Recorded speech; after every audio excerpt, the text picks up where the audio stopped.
Magandang gabi ho. Hindi na hinintay. Wala na kasing oras. Grabe ang kwentuhan namin ni Laila.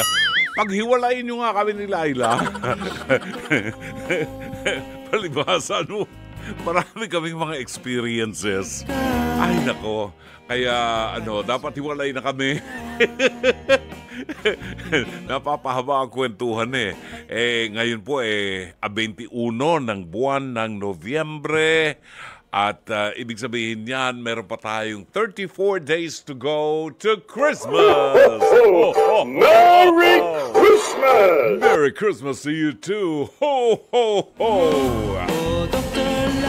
Wala nang patumpik-tumpik at 9:52. Inaanihan ho namin kayo sumama sa ating programa hanggang mamayang alas 11:30. Pagbabalik ang mabuting balita sa araw na ito ng Huwebes. Pagkain pang-spiritual. Mga salita ng Diyos na nag-iiwan ng pag-asa, kapanatagan at kapayapaan. Pagkain pang-spiritual. Hango sa bagong tipan ng banal na aklat. Pagkain pang-spiritual. Ang pagkain pang-spiritual sa araw na ito ng Huwebes sa 21 ng buwan ng Nobyembre, ngayon po ay memorial ng paghahandog sa Mahal na Birhen sa Templo, Presentation of the Virgin Mary. Ang mabuting balita ay matatagpuan sa 19 na kabanata ng Ebanghelyo sang-ayon kay San Lucas, talata 41 hanggang 44. Nang malapit na siya sa Jerusalem at natatanaw na niya ang lungsod, ito'y kanyang tinangisan. Sinabi niya, "Kung nalalaman mo lamang sa araw na ito kung ano ang makapagdudulot sa iyo ng kapayapaan.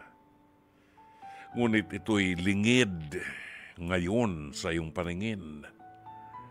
Darating ang mga araw na magkakampo sa paligid mo ang iyong mga kaaway. Palilibutan ka nila at gigipitin sa kabi-kabila. Wawasakin ka nila at lilipulin ang lahat ng iyong mamamayan. Wala silang liwanag. Wala silang iiwang magkapatong na bato sapagkat hindi mo pinansin ang pagdalaw sa iyo ng Diyos."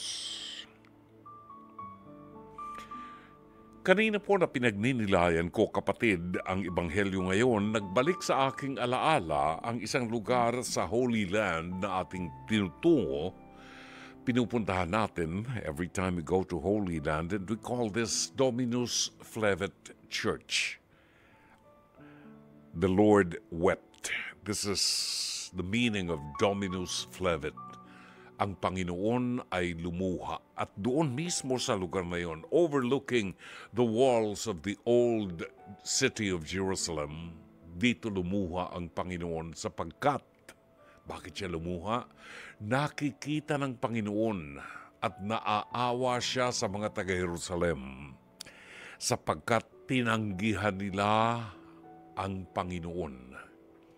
Tinanggihan nila ang kaharian ng Diyos. Tinanggihan nila ang pagdalaw ng Diyos sa Jerusalem. And He prophesied that one day, gigibain at wawasakin ang Jerusalem at walang matitirang magkapatong na bato. Ito po ay nangyari at ito rin ang nagwasak at sumunog sa templo ng Jerusalem. At ito'y mapapatunayan ng mga excavations na makikita sa Jerusalem. Palaala ng Panginoon sa atin, samantalang siya'y nakaupo sa bundok ng Oliva at lumuluha. Kailan natin tatanggapin ang Diyos sa ating buhay? Kapatid, ang mabuting balita ng Panginoon. Pagkain pang-spiritual. Mga salita ng Diyos na nag-iiwan ng pag-asa, kapanatagan at kapayapaan. Pagkain pang-spiritual. Hango sa bagong tipan ng banal na aklat. Pagkain pang-spiritual. Alright, sa bahaging ito ng ating palatuntunan, isingit na po natin, pihado mag-overtime tayo rito. Ito po ay bahagi ng face-to-face harapan na sumasa inyo mula Lunes hanggang Biyernes, alas 4 ng hapon hanggang alas 5 sa TV5 sa panguna ng batikang broadcast journalist na si Corina Sanchez Rojas. Kasama po rito ang trio tagapayo na sina Attorney Lorna Capunan, Dr. Camille Garcia at ang inyong lingkod, Brother June Banag, OP ng 105.9 Radyo 5 True FM. Panoorin po natin ang episode ngayong gabi na pinamagatang Nanay Nananakit. Narito po ang ating episode. Marlene, ano ang problema mo? Ako po bilang isang kapitbahay, pinsan ko pa po yung asawa niya. Lagi niya pong sinasaktan yung anak niya.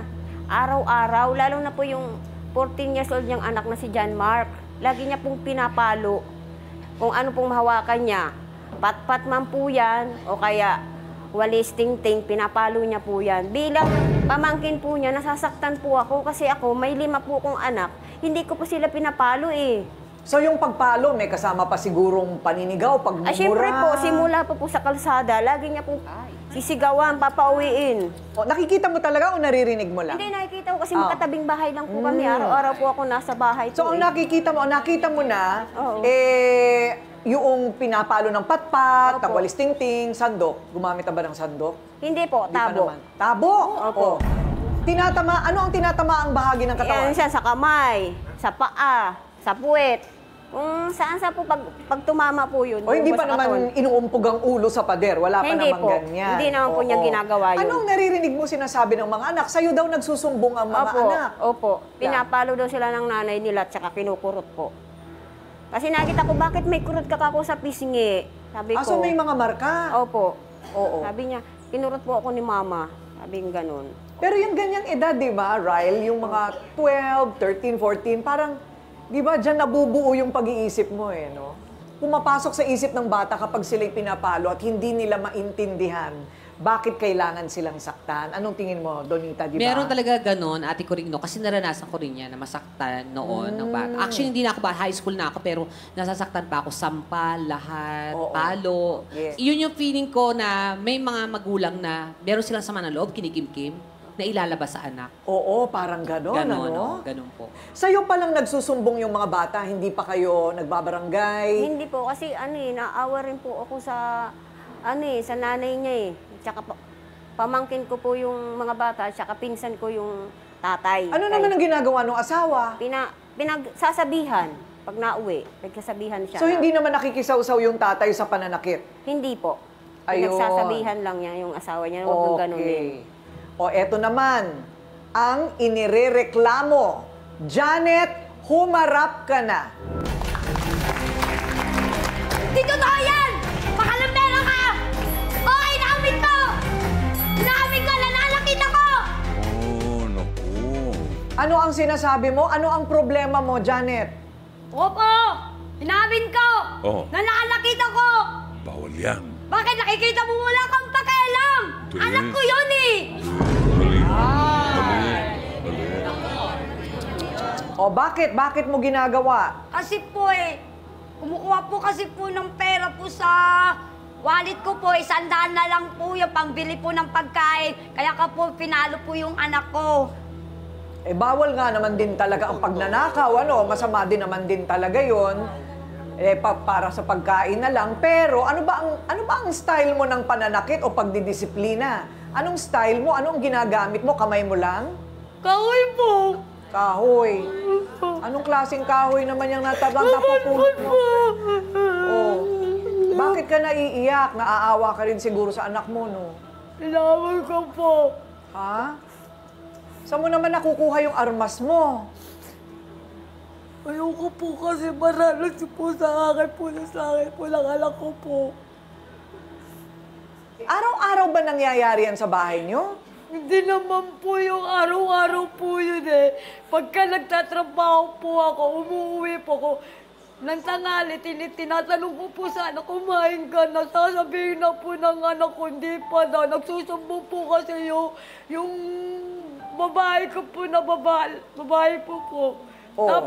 Sabi niya po daw, wag daw siya magsusumbong daw po sa akin kasi napapaluin daw niya yung kapatid niya.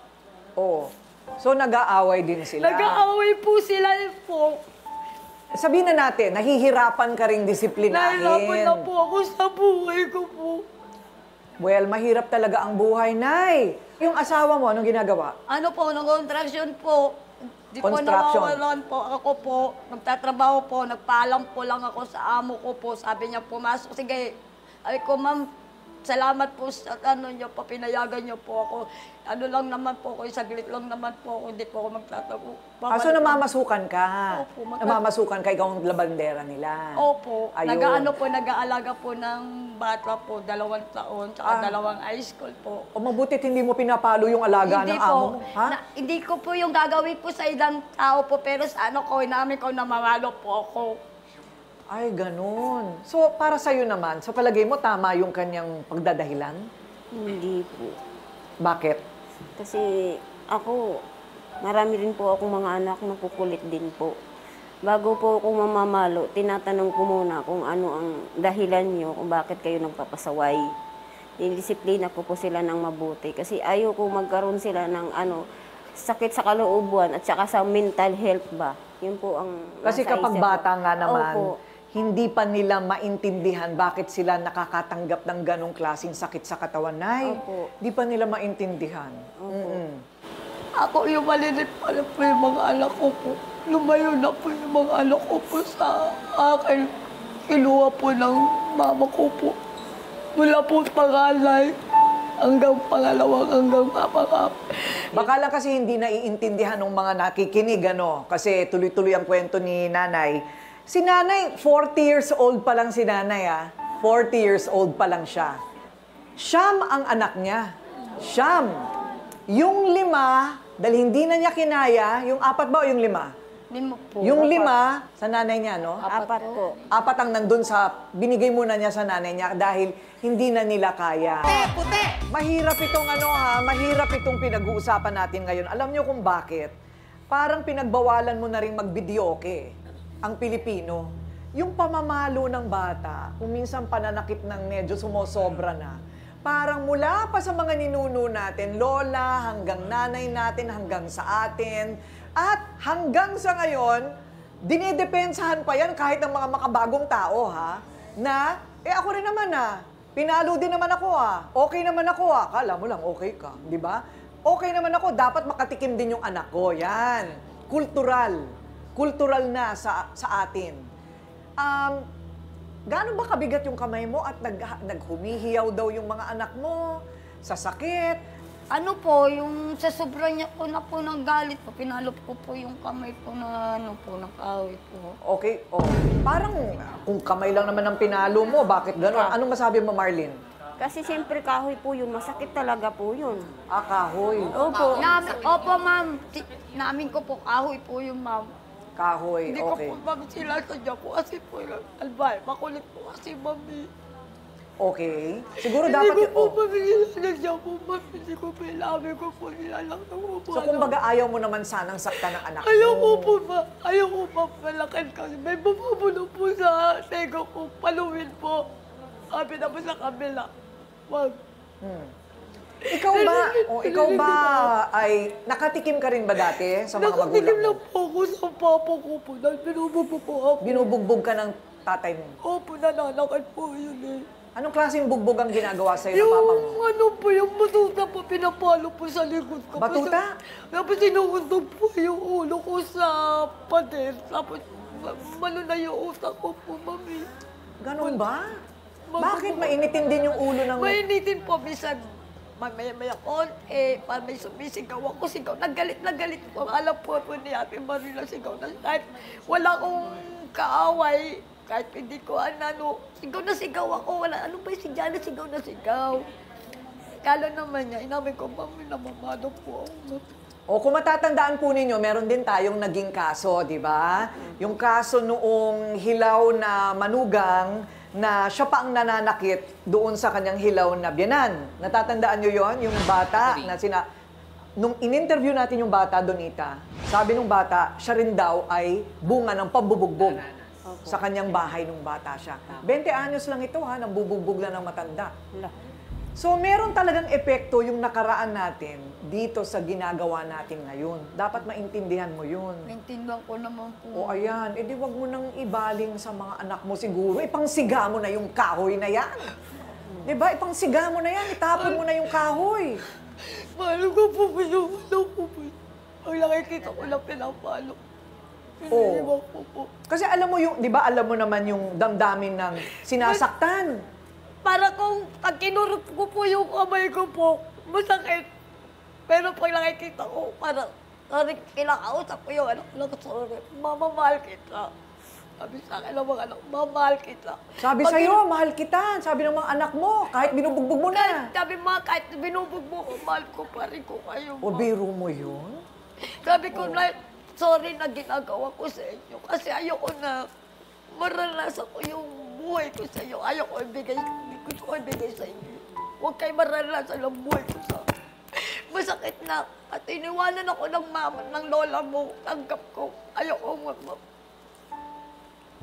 Kung pwede lang natin dalhin dito yung mga anak mo, no? Hindi lang pwede kasi mga minor de edad pa sila. Pero kita mo yun, ano? Nakita mo na yun na sinasabihan ka pa pala ng mga anak mo na, Mama, mahal pa rin kita kahit na sinasaktan mo ako. Biro mo yun?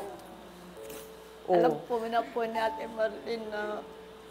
So, si Marlene, meron din palang karanasan. Opo. Alam mo, iba yung ano, no? Iba yung perspektibo nyo, no? Siya rin, sinasaktan ka rin dati. Sinasaktan din po ako ng mama ko nung maliit pa ako. Pasa nga po ako dito ng mga latay ng walis, kung meron pa siyang pamalo, yung po ng papa ko, yung belt po niya, yung sinturon. Yun po, latay-latay po ako, kaya sinabi ko sa sarili ko, pag ako po nagkapamilya, hindi ko po gagawin sa mga anak ko.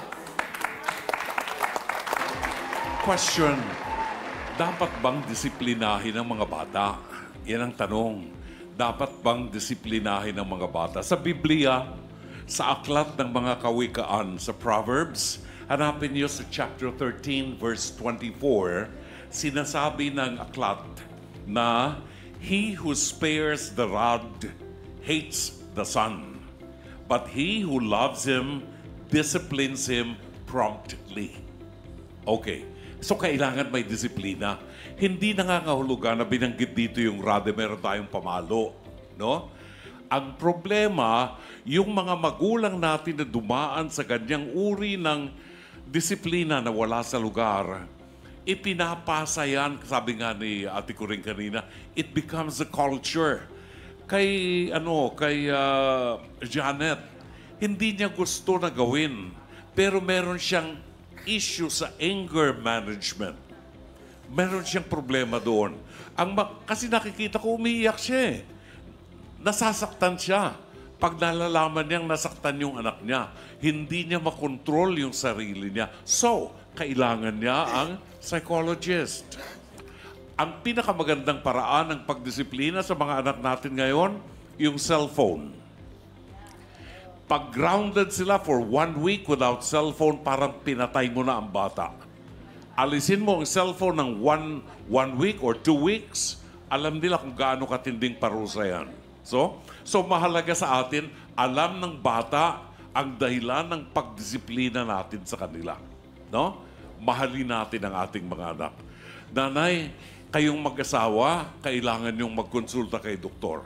No? Kay Dr. Camille, para matulungan kayo sa inyong anger management. Ate Kuring, salamat. Maraming salamat, Dr. Walang anuman, Ate Kuring. Maraming salamat sa iyo. Thank you very much. At tayo po ay magbabalik ang ating oras. Overtime tayo, 10:13 ng gabi. Alas 10:30 ang tumpak na oras natin, mga kaibigan. Kayo po ay nakikinig sa palatuntunang Dr. Love. Kasama niyo si Brother June Banaag hanggang mamayang alas 11:30 ng gabi. Wow, merong si Jen yung ating producer, merong magandang balita pero hindi pa namin ikakalat ang balitang yan. Abangan nyo. Meron tayong magandang balita na ihatid sa inyo. Ang isa sa magandang balita natin, napapanood po tayo sa Channel 19 sa Signal Cable. So, kung meron kayong Signal Cable, kung wala pa, magpakabit na ho kayo. Di ba? At mapapanood niyo kami sa Channel 19. 10:31, narito ang komentaryo ng ating mga kaibigan at mga tagapakinig. Alam niyo, ang programa natin at ang mga pag-comment sa ating mga programa dito sa mga storya natin hindi ho lamang para sa dalawang tao. Kay Sugar at kay Aling Lourdes. Open din ho ito sa inyo. Pwede ho kayong tumawag sa mga linya ng ating telepono at ilabas nyo ang galit nyo. Ang ating bilang ng telepono ay 8689-3289 at 8689-3290. Yan ang ating mga linya ng telepono. Or pwede ko kayong magpadala ng mensahe sa Dr. Love Facebook Messenger. Ilagay lamang po ninyo ang pangalan nyo at ang inyong contact number. Narito ang unang magbibigay ng kanyang opinyon hinggil sa kasaysayan na ating itinampok sa ating Pest to Pez. Hirit ni Dr. Love, Nanay Nananakit, si Aling Sugar ng Pampanga. Magandang gabi, Miss Sugar. Magandang gabi po, Brother June. Nako, nakita mo yung nanay na... Yeah, gusto kong mainis, Brother June. Oo, pero alam mo, Sinitingnan tinitingnan ko yung nanay at binubulong nga kay Doktora Camille. Sabi ko, Doktora, look at the demeanor of this mother. Biglang nagsishift yung kanyang personality. Biglang iiyak siya, biglang magiging normal, tapos biglang magbe-breakdown na naman. Sabi ko, tingnan mo yung shifting ng personality. Napakabilis ng shifting ng personality. And meron siya sinasabi na meron siyang parang nadidinig sa kaliwang tenga niya. May sinasabi yung kahanang tenga and things like that. Sabi ko, parang merong mental health issue. So, kahit gusto kong mainis doon sa nanay, parang may problema na mental health issue na dapat i-address. Yun. Baligtad tayo ngayon. Oo, baligtad tayo. Sige. Kasi ako, gusto kong maawa sa kanya. Pero kasi nakita ko yung other side niya na, di ba sabi niyo po, Brother Jim, meron dong isa na, sino ba nagsabi sa inyo ni Miss Corina na, baka yung alaga mo, pinapalo mo din. Sabi niya, hindi po. Oo. Hindi ko. Kung talagang meron siyang mga ganong problema, bakit niya napipili kung sino yung mga sasaktan niya at saka hindi? Oo. Baka may Kung fear siya, talagang wala siya baka sa may kanyang takot state of siya mind. na kung saktan niya yun, Hindi, Brother Joe, managot if siya you're dun really sa out of your mind, wala kang pipiliin. Pwede, no? Oo. Di ba po? Kasi kung basta mapikon ka, di ba there are some teachers na basta-basta na lang namamalo. Kung anger basta-basta management na lang ang issue. nananakit ng mga estudyante at mga kung sino. Oo, totoo. Kasi wala sila sa tamang huwisyo. Wala yung kanilang state of mind ay unstable. Oo. Pasintabi sa mga may pinagdadaanan. Alam niyo, ginagalang ko kayong lahat. Lahat tayo may pinagdadaanan. Kami. Lahat tayo may pinagdadaanan, Brother Jim. Pasintabi sa atin. Oo. Nakakalungkot lang na minsan, nagagamit na yung merong pinagdadaanan, under stress. Oo. Though yun ay totoo. Legit. At kahit ako yung nangyari sa akin yun. Legit. May mga ibang tao na nagiging alibay na lang. Oo, ginagamit na lang. Iba kasi yung ugali, iba yung may pinagdadaanan. Oo. Iba kaya lang, ang nakakalungkot niya ngayon is parang nawawala ng, kumbaga, hindi ko binibigyan ng, let's just say, hindi ko winawalang katwiran yung mga may pinagdadaanan. Pasintabi po uli, hindi ko po kayo isinasama, kundi yung mga iba na talagang, naging palusot na lang nila. I'm sorry ha, kasi may pinagdadaanan ako ngayon. Parang ganito ako, parang kailangan kong mag-consult sa ganito. Oo. Iba po yung may ugali, iba po yung may pinagdadaanan. At higit kahit kanino, sa mga magulang, kayo po ang higit kahit na kanino ay magpoprotekta sa mga anak ninyo. Bakit yung anak ng ibang tao kaya niya protektahan, hindi niya pinapalo? Hindi ko sinasabing paluin niya rin 'yon. Oo. Pero bakit selective? bakit yung anak niya ay kailangan niyang ipadanas yun? Bakit sa ibang tao nakokontrol niya? Gayong higit kahit kanino ay siya ang dapat na magprotekta sa mga anak niya. Tayong mga More than ever, di ba? magiging magulang at yung mga magulang na.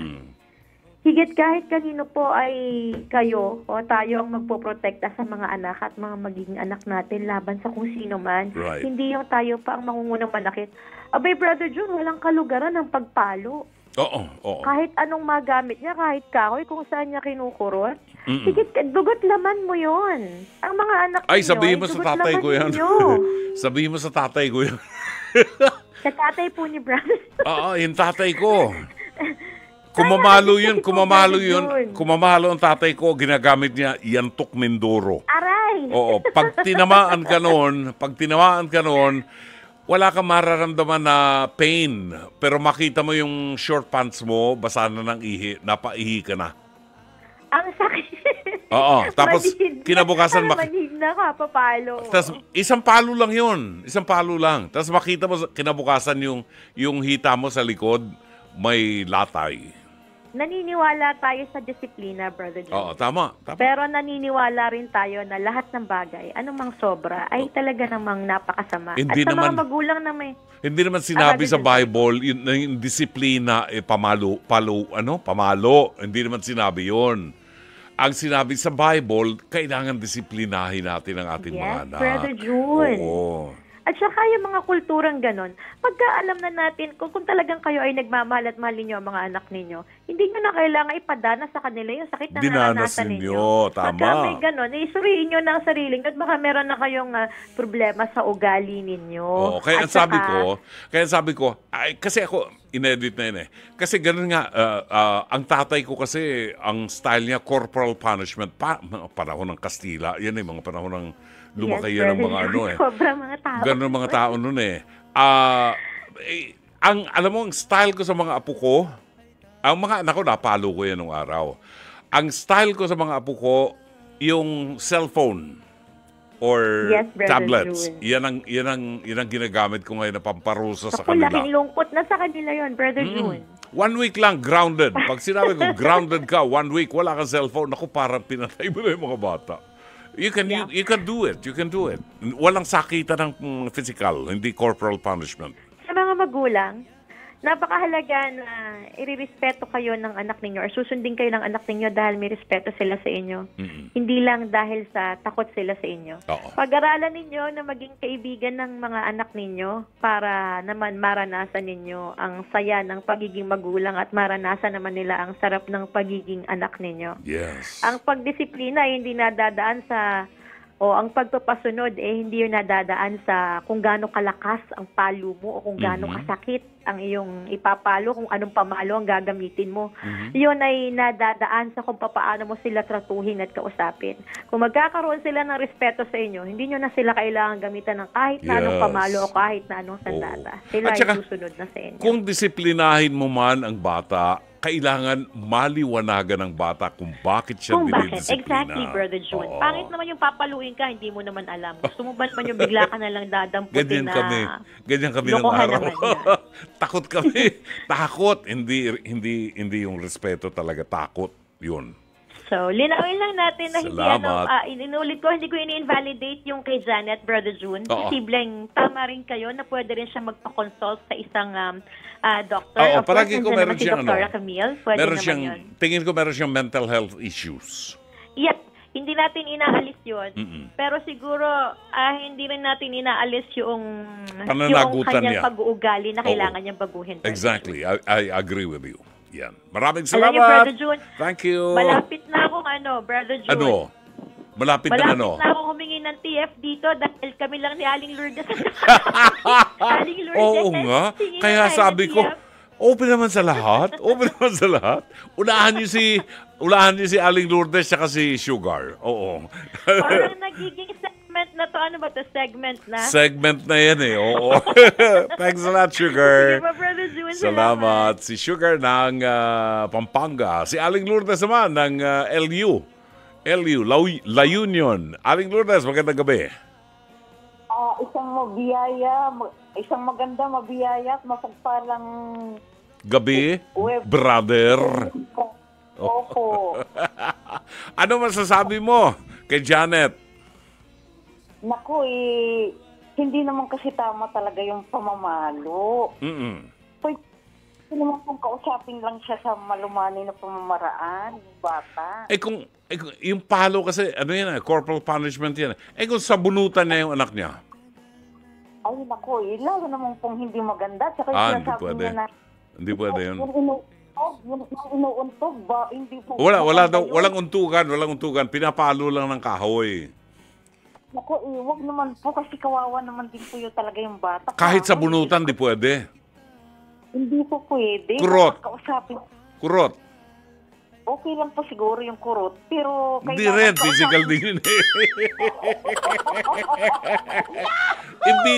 Ibitin kaya natin yung bata. Ay, naku, lalong hindi pwede yun, brother. Bawal yun. Bawal yun, opo. Yes. Hindi pwede. Oo. Okay, so ano masasabi mo? Ay, naku, Janet, kailangan siguro magpa-counseling ka kasi maaring may problema ka rin o siguro yung naranasan mo nung araw sa mga magulang mo nadala mo ngayon sa makabagong ay hindi tama yan. Dapat ang mga na kinakausap ng maayos at kailangan ipaintindi sa kanila kung bakit mo ginagawa yun. Yun, oo. Kawawa mga bata. Okay. Opo. Kasi natutrauma po sila. Nagkakaroon po sa trauma, opo. At Uy, nagpuputol-putol siya. Well, anyway, Aling Lourdes, maraming salamat sa iyo. Thank you very much, Aling Lourdes. At salamat sa patuloy na pag-suporta mo sa ating programa. Ha? Si Aling Lourdes po yan ng La Union at sang-ayon sa kanya, hindi siya sang-ayon sa corporal punishment. 10:42 ang ating oras. Batiin lamang natin. Bumabati po ng magandang gabi buhat sa Metro Davao si Amadeo Giorgio Gonzales at si Mami Lorlene kasama ang mga pilgrims natin sina Ming Puhanes, sina Zenny Dayang Hirang, sina Belen Carpenter nasa Davao ho ngayon nagliliwaliw.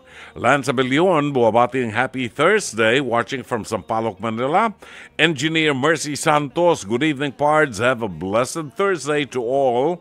Alani Junco, Rodolfo Cruz, Angelita Agulo ng Plaridel, Bulacan. Pa-shout out po sa Bazarte family, De Jesus family, and Panis family. Magandang gabi rin kay Susan Reyes Montinola ng San Pedro, Laguna, LV Cabahog, Tiston Azarcon, Charivel. Please pray for my husband and kids. Elvira Cabahog, Marvin Zandro Riabad ng Caloocan City. Angelita Banataw ng Pateros, Lori Feria Flores ng Pasay City. Pa-shout out po kay Reynaldo Zapanta, Ate Lourdes Zamora na lagi nakatune in sa inyong programa. Salamat po. Kay Emerson Alvarez, buwabati ng magandang gabi buhat sa Cainta Rizal. Nilda, watching from Cainta Rizal. Sherry Picho ng Seattle, Washington. Carmelita Lina Neira ng Hong Kong. 10:44, babalik po tayo. Abangan nyo ang liham kasaysayan na padala ni Emily. Very interesting story. Pagbabalik po ng programang Dr. Love. It's 10:44. Oras o, ganap na ng alas 10:51, meaning 9 minutes before 11 o'clock. Kayo po ay nakikinig sa palatuntunang Dr. Love kasama ni po si Brother June Banaag hanggang alas 11:30 ng gabi. Ang programang ito ay sumasa inyo po Lunes hanggang Biyernes dito po sa 105.9 Radyo 5 True FM.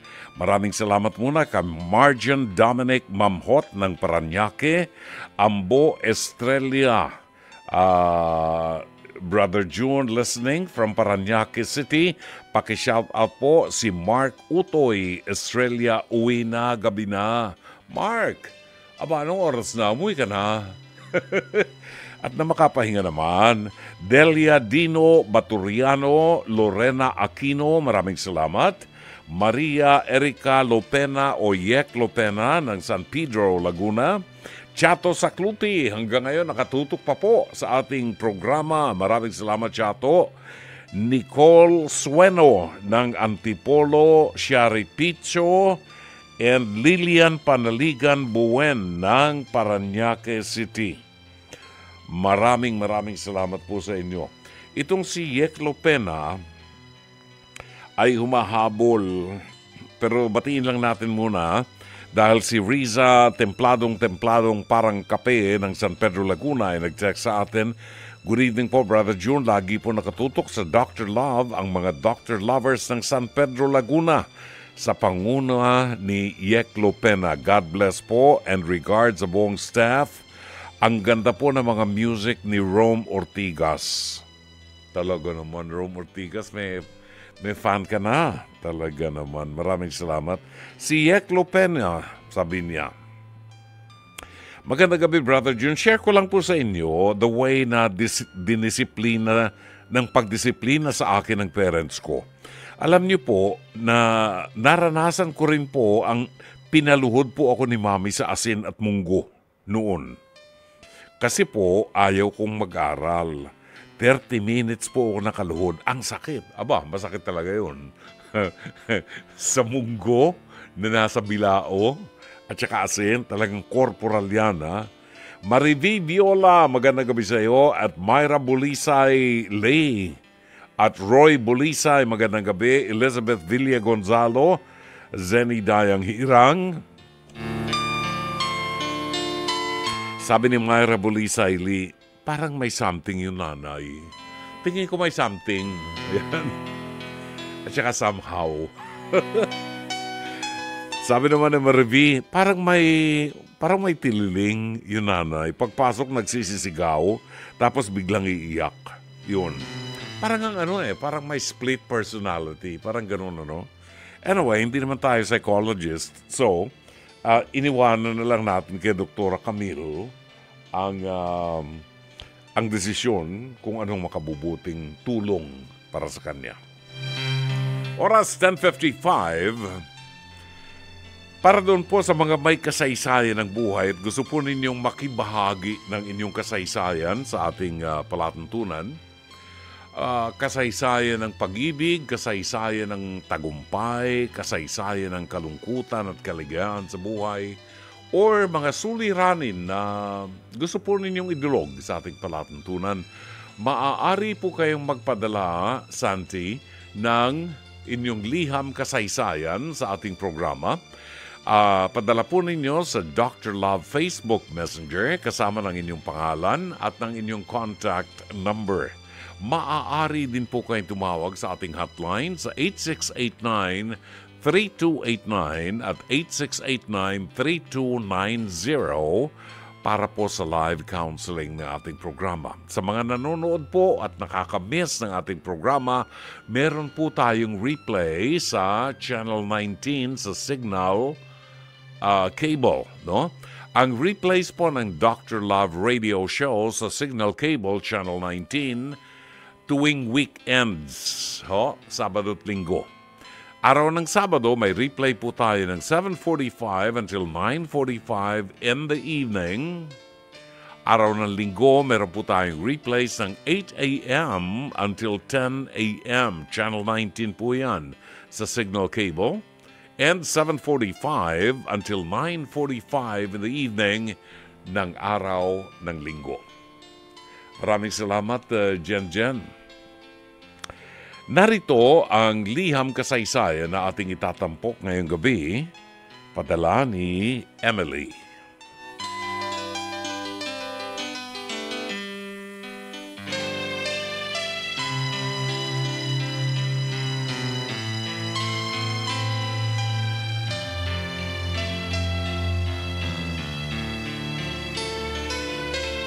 Narito ang liham kasaysayan. Dear Dr. Love, ako po si Emily ng Nueva Ecija, 35 years old. Bago ko pa man ipagpatuloy ang aking istorya sa araw na ito, ay umaasa po ako na sana ay may makuha kayong aral sa isa sa mga pinagdaanan kong pinakamalaking pagsubok na dumaan po sa aking buhay. 6 years na akong married, Dr. Love, sa asawa kong si Luis. At sa 6 na taon naming relasyon ay maswerte kaming biniyayaan ng kambal na anak. Bata pa lang kami ni Luis ay kilala ko na siya dahil nasa iisa lang kaming church na kinabibilangan. Kaya nga maski ang ibang miyembro ng aming pamilya ay kilala rin siya. Sabi ng ibang taong kakilala namin na para bang we belong together. The exact opposites. Kalug ako, tahimik siya. Kaya nga after 13 years of being friends to lovers, ay nilevel up na namin at nagdesisyon na rin kaming magpakasal. Nagtrabaho ako as a party planner sa isang maliit na kumpanya. Madalas, birthdays na nagiging kliyente namin, habang ang asawa ko naman po ay nagtatrabaho sa isang BPO company. Dr. Love, sa loob ng aming pagsasama ni Luis ay ni minsan ay hindi ko siya nakitaan o history man lang ng cheating. Noong friends pa lang kasi kami ng mister ko ay kilala siya bilang torpe. Yung bang tipong irereto o ipapakilala namin siya sa ibang girls kasi minsan iniisip ko na rin na baka bading siya. Not until isang church activity brought us together intimately. Doon ko nalaman na parehos kami ng morals. Same foundations. Perfect kumbaga. Ang masasabi ko para sa aming dalawa, after 3 years ng aming marriage life, ay bigla na lamang nagbawas ang kumpanyang pinapasukan ni Luis at kasama po siya, Dr. Love, sa mga natanggal. Maraming beses na sumubok si Luis sa iba't ibang kumpanya sa pag-asang magkakaroon na siya ng trabaho hanggang habang naglalakad-lakad kami sa Pasay, sa pag-asang may mahanap kaming papalit sa dati niyang trabaho, ay nakatanggap kami ng tawag sa isang kumpanya. Ayon sa nakuha naming message ay nakapasaraw ang asawa ko as call center agent. Sobrang proud ako sa achievement na yun ni Luis. Akala ko magiging okay na ang lahat. Isang anonymous Facebook account ang nag-message sa akin at inamin ng nag-message sa akin na live-in partner daw siya ni Luis. At ang rason kung bakit niya naisipang i-message ako ay dahil concerned lang daw siya para sa akin. Siyempre, hindi ako naniwala dahil alam kong never din naman na late sa uwi sa trabaho si Luis. May access din ako sa cellphone niya at sa lahat ng social media accounts niya. If may magme-message man sa kanya, ay ako rin ang unang makakapansin nito at pwede ko rin itong i-check anytime. Kaya hindi ako naniniwala agad sa babaeng ito na nagpakilalang kirida daw siya ng mister ko. Pero ang gumising at bumuhay sa dugo ko, Dr. Love, ay ang pag-amin sa akin ng babaeng yun na sa overtime work at ang lingguhang team building ng kumpanyang pinapasukan ni Luis, ginagawa ang napakalaking kataksilan sa aming pamilya at sa kanyang asawa. I never questioned him for that. Hindi ko rin binibilang ang sahod niya o sinisilip man lamang ang payslip niya. Ibinigay ko ang lahat ng freedom sa kanya. Gusto kasi ni Luis na ma-establish ang trust sa pagitan naming dalawa. Na-discover ko rin, Dr. Love, na ang kabit ng mister ko ay may 2 anak na pala. Mabuti na lamang, may savings ako at todo kayod ako sa trabaho kaya nakakuha ko ng kasambahay. Dahil sa nangyari, ay dito na rin ako nagdesisyong palayasin si Luis sa aming pamahay. Walang anumang pag-aalinlangan, Dr. Love, ay nagawa ko ang desisyon na yun. Ayoko na kasi ng drama at mahabang paliwanagan. Kasi ganun din naman yun. At hindi niya mababago pa na niloko niya ako, Dr. Love. Ang tanong ko lang sa mga oras na ito ay kung mayroon ba talagang secret app sa phone na pwede kayo mag-usap discreetly. Nahihiwagaan kasi ako kung saan sila nag-uusap. Never din kasi niyang itinago ang telepono niya. Sobrang curious lang talaga ako. Grabe lang din kasi ang pagka-stealth ng communication nila. I give them credit for that. Ang wish ko lang kay Luis ay sana masaya siya raising other women's children while I enjoy my twins alone. Maraming salamat sa pagkakataong mapili ninyo bilang tampok na kwento ang aking istorya sa araw na ito. Hanggang dito na lamang ang aking kwento. Lubos na gumagalang, Emily. Balikan po natin ang liham kasaysayan ni Emily. Tinatanong ni Emily sa akin at hindi ko na sana masasagot yung kanyang katanungan kasi wala akong alam. Sa edad kong ito ay wala na akong interes na malaman kung mayroon pang mga apps na ganyan. Pero ang sabi ng ating researcher sa tulong po ng ating producer, meron pong mga apps na pwedeng i-hide. Para kapag may kausap po, hindi na nanonotify or walang kahit anong trace. Yun. So, mahirap nang matrace. Yan ang technology ngayon no? Yan ang technology. But I tell you, kahit anong klaseng technology, kahit ang tao nakarating na sa buwan, ang pagiging faithful ng iyong karelasyon, kahit bantayan mo yan ng 24 oras, maglagay ka ng CCTV sa ilalim ng pantalon niya, gagawa at gagawa ng paraan yan para makapanloko kung gustong manloko. And I can tell you this because I've been through that. Di ba? Been there, done that. Kahit anong bait, Diyos ko, napakabait ni Brother June Banaag nung araw. May takot sa Diyos. Pero pag ginustong manloko, talaga manloloko. See? Lalo kapag mayroong babae na kahit alam na may asawa ka, papayag. Meron yan. Oh. You're not safe anywhere in the world these days. Ang napuna ko lang, Emily, dito sa iyong liham kasaysayan, parang wala akong nabasa na anumang paliwanag o binigyan mo ng pagkakataon na magpaliwanag ang asawa mo. Ikaw naman ang nagsabi na napakabait naman ang asawa mo.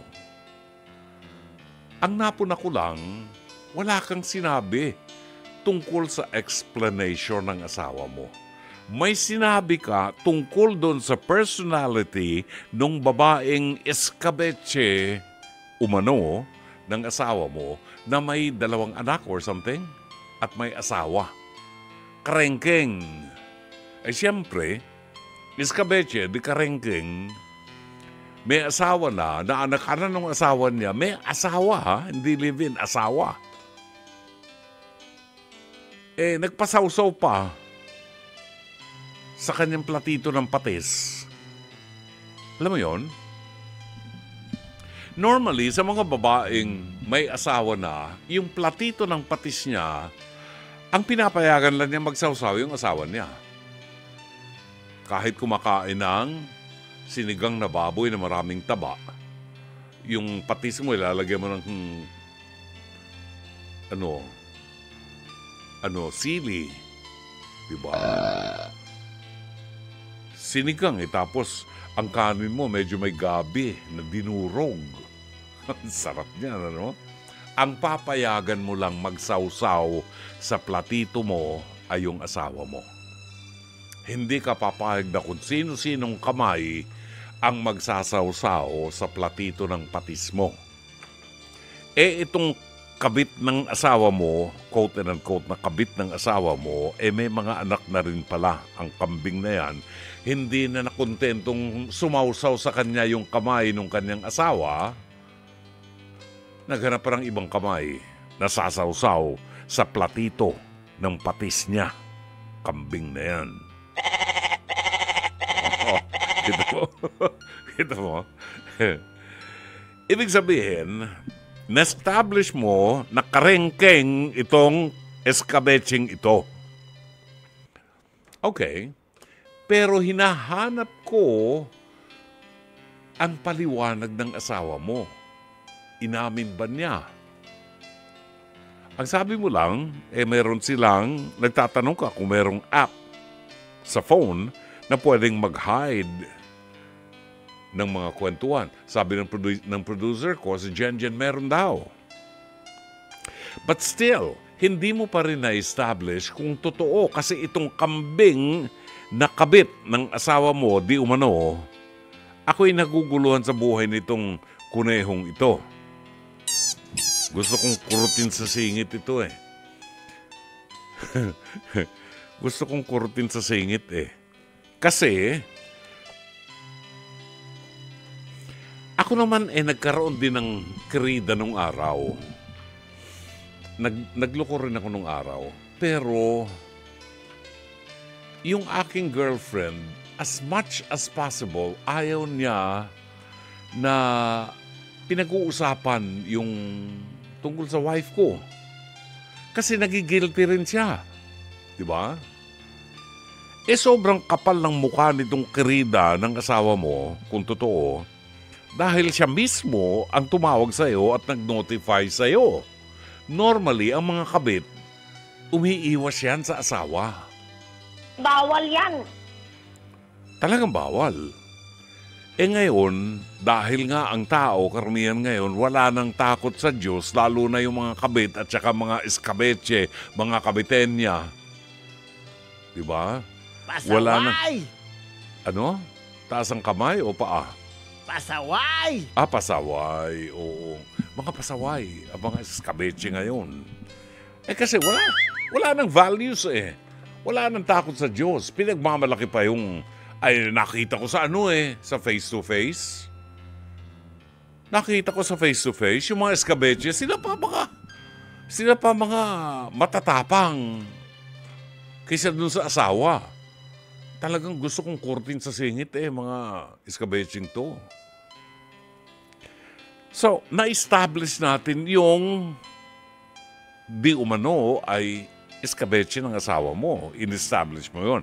Pero malabo at wala ako nakitang istorya o kwento mo ng paliwanag man lang ng asawa mo at immediately pinalayas mo ang asawa mo sa bahay. Bakit ko kinukwestiyon? Kasi before we make decisions when it comes to our relationship, lalo kung kasal kayo,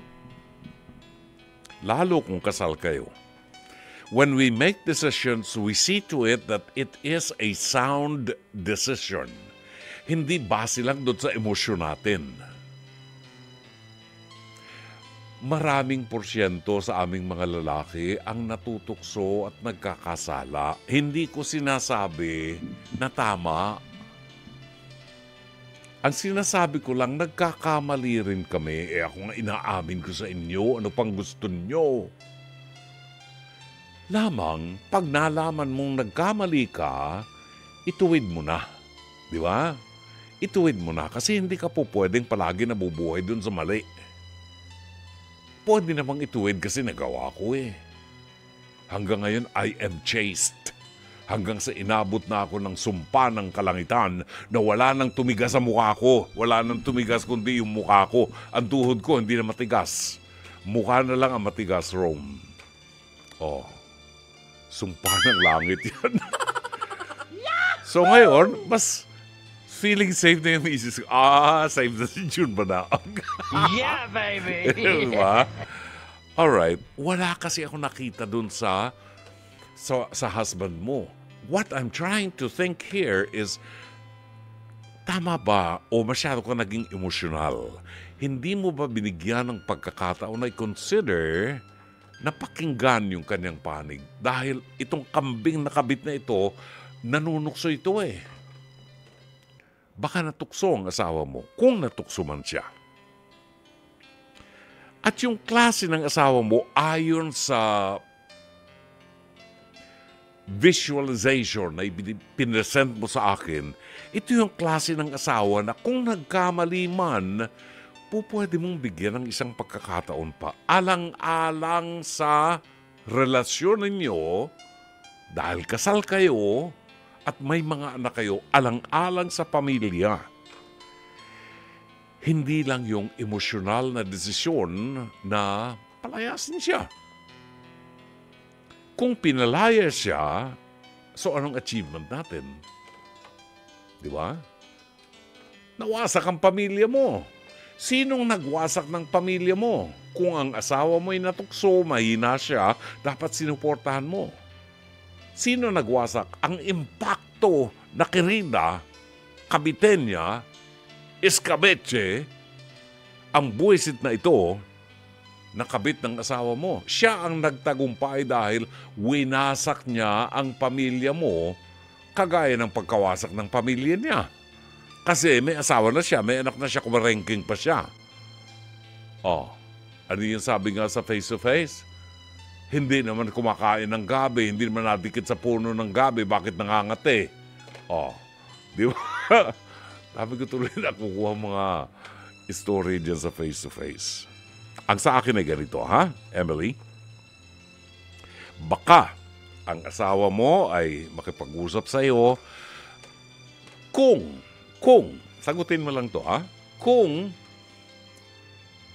kaya mo pa siyang pagtiwalaan, kaya mo pa siyang respetuhin. Ibig sabihin, pag yung dalawang yan ay present, nirespeto mo siya, kaya mong pagkatiwalaan pa siya at bigyan ng isang tsansa pa, ibig sabihin, mahal mo siya. Kung yan tatlong elementong yan, love, respect, and trust, ay nandyan pa, pag-usapan yung dalawa. Baka mailigtas pa ninyo ang inyong pamilya, alang-alang hindi lang sa anak ninyo, alang-alang sa inyong lahat. Iligtas mo ang inyong pamilya.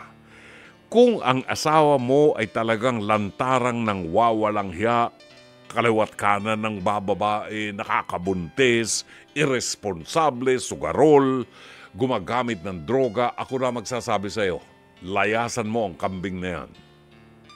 Pero kung mabait ang asawa mo, I think it deserves another chance. Sana'y natulungan ka ng palatuntunan ito. As always, Dr. Love. Ang theme song ng mga babaero, ang theme song ng mga nagtataksil sa asawa. Mrs. Jones. Pasensya na ho. Masyadong mahapdi at sugat. Ano? Pansamantala ho, magpapaalam ang inyong lingkod. Muli tayo magbabalik bukas ng gabi. The same time, 9:30 to 11:30 dito po sa 105.9 Radio 5 True FM. Sana po ang 2 oras ng ating pagsasama ay naging makulay at makabuluhan. At sa ngalan po ng ating buong production staff, sa pamuno ng ating General Manager ng Nation Broadcasting Corporation, Mr. Raul de la Cruz, ang head ng ating programming and production, Alvin Maanyo, ang ating operations manager, Cherry Baile, ang ating mga producers, Jen Morales at Mike Santillan, si Direk Sheikh Mamaril, ang ating studio technician, Rome Ortigas, ang ating PA at avid operator, Jairi Ann Manipon and Jairi Ann Manipon. Wala si Mike Bulayog ngayon. At ang ating TOC switcher, Weng Carpio, ito po naman ang inyong lingkod, Brother June Banaag, OP. Hanggang bukas muli, magandang gabi. Maraming salamat. Shalom Aleichem.